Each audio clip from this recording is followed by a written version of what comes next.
చేయాలి, కొన్ని దౌర్జన్యం ఎక్కువ చేయాలంటే శని ఆదివారాలు చూసుకొని వస్తారు. ఎందుకంటే కోర్టులు ఉండవు కదా, అందుకని ఆ విధంగా చూసుకొని వస్తారు. అదేవిధంగా ఇవాళ ప్రభుత్వం కూడా చేసింది ప్రజల మీద, రైతుల మీద. It is a shameful thing I'm telling. ఇందాక మా సోదరుడు కన్నారావు నాయుడు గారు చెప్పారు, మా సోదరుడమైన రైతు కన్నీళ్ళు పెట్టుకుంటున్నామే, రైతులు వాళ్ళ కష్టాలు చెప్పారు. 2 ఎకరాల 72 సెంట్ల కోసం అక్కడ చిన్న సన్నకారు రైతులు ఒక 10-11 మంది ఉంటే వాళ్ళని మీరు సముదాయించలేక సీడ్ యాక్సెస్కి కావాలి, లేకుంటే ఇంకోటి ఏదైనా కావాలంటే ఇంపార్టెంట్, మీరు వాళ్ళతో మాట్లాడాలి కదా, రైతులతో మీరు సుదీర్ఘంగా మాట్లాడాలి కదా, రైతు నాయకులను కూడా కూర్చోబెట్టి చర్చించాలి కదా. ఎక్కడ చేశారు మీరు అది? ఎందుకు ఇంత దుర్మార్గంగా రైతు మీద వెళ్తున్నారు అంటే, మా కామ్రేడ్ చెప్పినట్టుగా రైతులు అందరం కలిసికట్టుగా లేని కారణంగానే ఇలాంటి దుర్మార్గాలు జరుగుతున్నాయి. సోదరులారా, అందరూ గమనించమని మిమ్మల్ని నాశనం అవుతున్నాయి. ఇది చాలామందికి అర్థం కావట్లా. కొంతవరకు మనం ఈ హైవేకి దగ్గరలో ఉన్న ఈ ఊళ్ళో కొంతవరకు ఇది లోపల వాళ్ళకి అసలు అర్థం కావట్లా.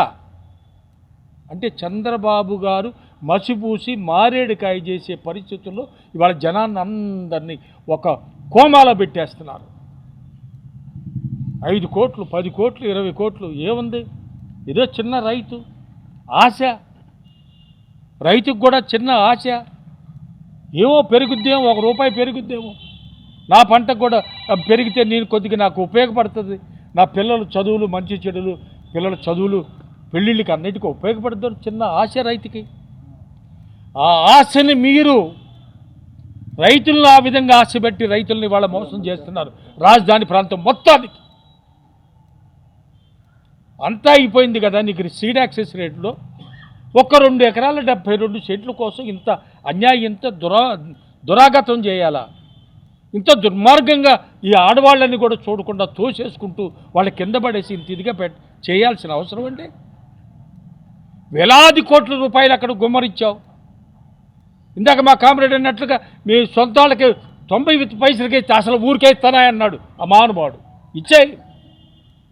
మీ తాత ఎన్టీ రామారావు గారు సంపాదించిందో, మీ నాన్న చంద్రబాబు నాయుడు గారు సంపాదించిందో ఇచ్చండి. ఇది జనసొమ్ము అండి. జనసొమ్ము ఇవ్వడానికి మీరెవరు?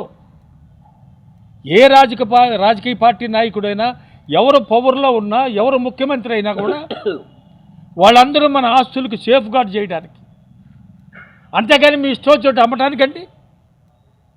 కాబట్టి రైతులందరూ కూడా ఏకంగా లేకపోతే రాబోయే రోజుల్లో ఇంకా దుర్మార్గమైన పరిస్థితులు వస్తాయి.